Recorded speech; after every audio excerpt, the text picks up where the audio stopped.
Bonjour tout le monde. Dans cette vidéo, on va voir comment on va utiliser le web service qu'on a déjà créé à partir d'une application extérieure ou bien une application client. D'abord, j'ai choisi comme une interface pour l'application cliente cette template où j'ai utilisé quelques pages qui ont déjà créé. Alors, j'ai utilisé cette template où il y a pas mal de choses. Il y a des boutons. C'est une template pour les administrateurs pour créer des applications complètes. Alors, pour notre application, voilà, htdocs. Voilà. Pour notre application, c'est PrestaShop, existe dans le localhost. Alors, je dois d'abord accéder vers notre application, localhost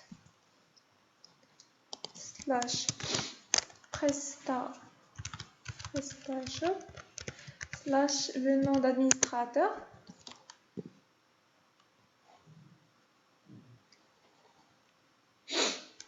J'ai déjà lancé la base de données, alors il va se connecter vers la base de données directement. Voilà. Voilà, j'ai besoin de nom d'administrateur, le mot de passe.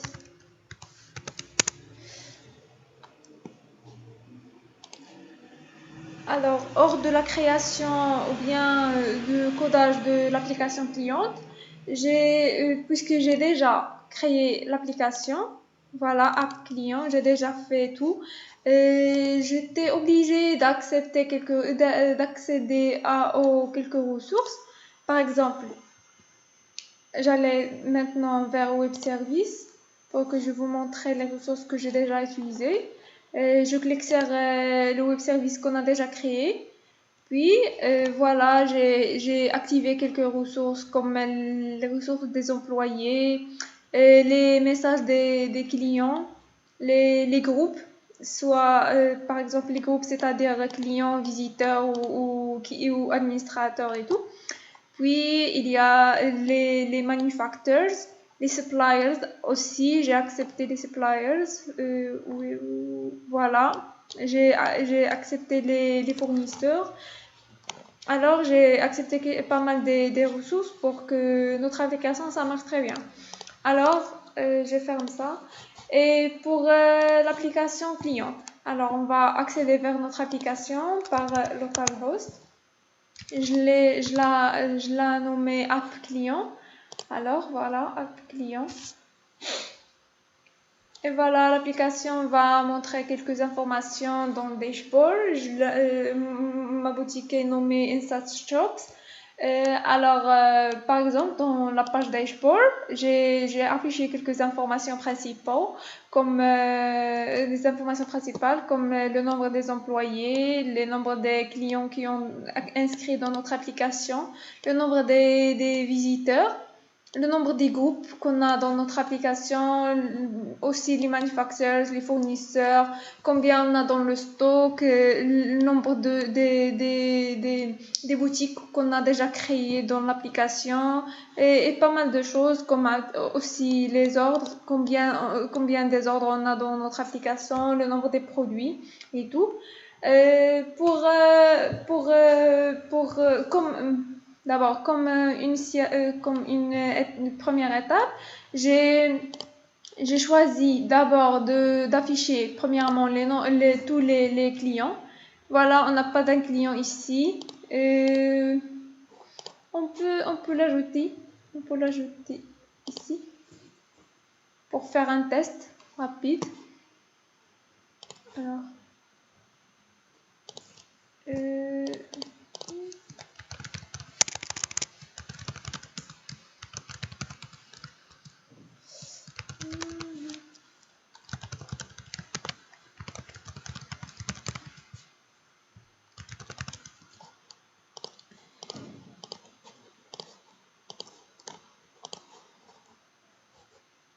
je dois accepter lettre d'information.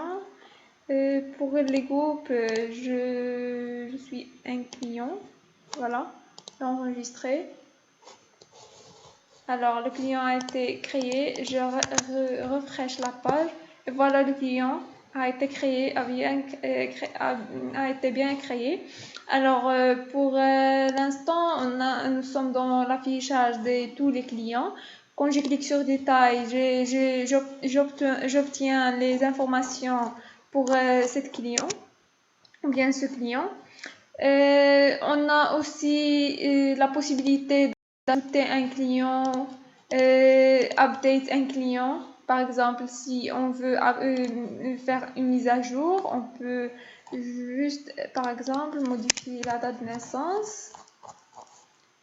Je clique update et voilà, la date de naissance a été modifiée. On a aussi la possibilité de supprimer ce client. Je teste, voilà, client a été bien supprimé. On peut aussi, il y a la possibilité d'afficher les produits qu'on a déjà dans notre application. Pour les produits, il va prendre un petit peu de temps pour charger puisque j'accède vers plusieurs ressources.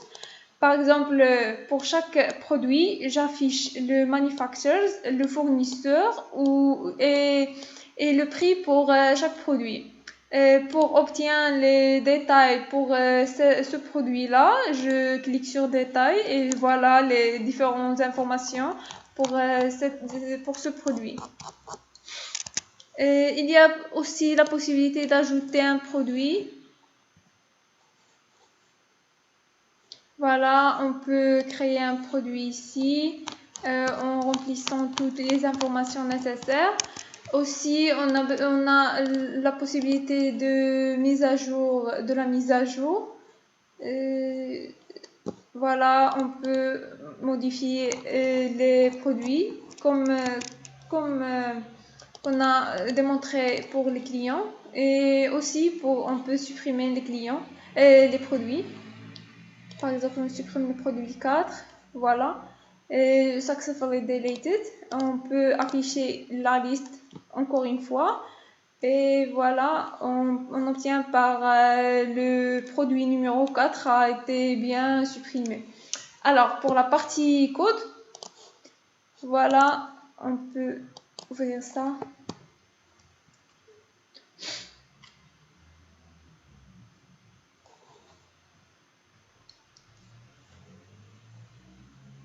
Alors, je ferme tout.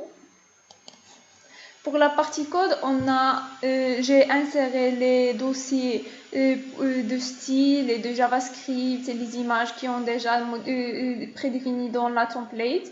On les trouve dans le dossier de la template que j'ai utilisé. Voilà, CSS, fonts, images, GS, oui, c'est tout.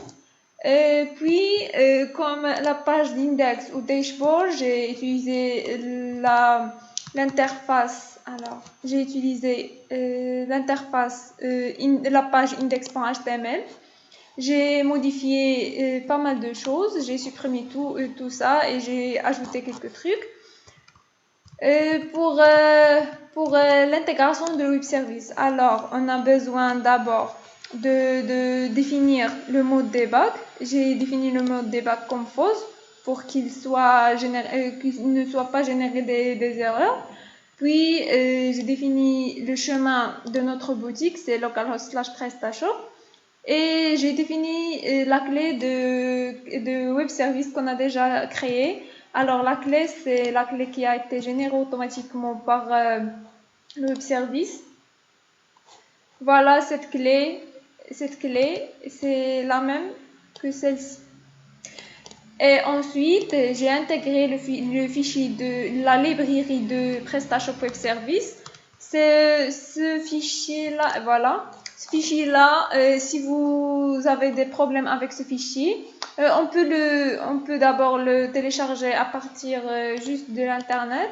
Et pour qu'il ne soit pas des problèmes, on a besoin de changer la version maximale de PrestaShop. J'ai changé à la version que j'utilise, c'est 1.6.1.4. pour qu'il ne soit pas généré des problèmes. Puis je connecte, je définis une variable web service, une instantiation pour PrestaShop Web Service et je donne les informations qu'on a déjà créées, qu'on a déjà définies. Alors, puis je fais quelques stockages. Je stocke les informations pour les customers dans OPT1 et même chose pour les produits manufacturers et tout. Et puis je stocke chaque information on a ici dans une variable. Par exemple, pour $XML1, je stocke les informations pour tous les clients. Et puis, je fais l'accès aux informations pour chaque variable qui a été déjà définie. Puis, tout simplement, je parcours. Non. Dans cette page, je juste afficher le nombre des attributs qu'on a dans chaque variable. Alors, c'est pour dashboard. On peut montrer maintenant l'affichage pour les customers. Pour la partie de la connexion vers le web service, c'est le même code. Voilà, même définition, même informations et tout. Même chose pour l'instanciation de web service. Et cette fois, j'utilise juste les informations pour les clients. Puis, je juste parcourir cette table qui a été remplie par les informations des clients. Voilà, je parcours cette table et chaque élément de cette table contient des ID, contient un ID. Cet ID, c'est l'ID de client. Et je stocke cet ID dans une autre variable où je parcours à partir de cette variable les informations de chaque client. Puis j'affiche juste l'ID, le nom de client, le prénom et l'email. Et je définis comme opération les détails. Elle va prendre une ID. Cette ID va rediriger vers cette boucle par cette condition. Et quand je redirige vers cette boucle, il va afficher toutes les informations de clients que j'ai déjà choisi. Alors, c'est la même chose pour les produits, sauf que dans le produit, j'ai stocké pas mal de choses comme voilà, j'ai besoin des suppliers pour afficher le nom de chaque fournisseur du produit et aussi manufacturers pour afficher les manufacturers pour chaque produit. Alors, même chose pour c'est comme dans l'affichage des clients. Je stocke l'ID de chaque produit dans une variable et je stocke aussi les informations pour chaque produit.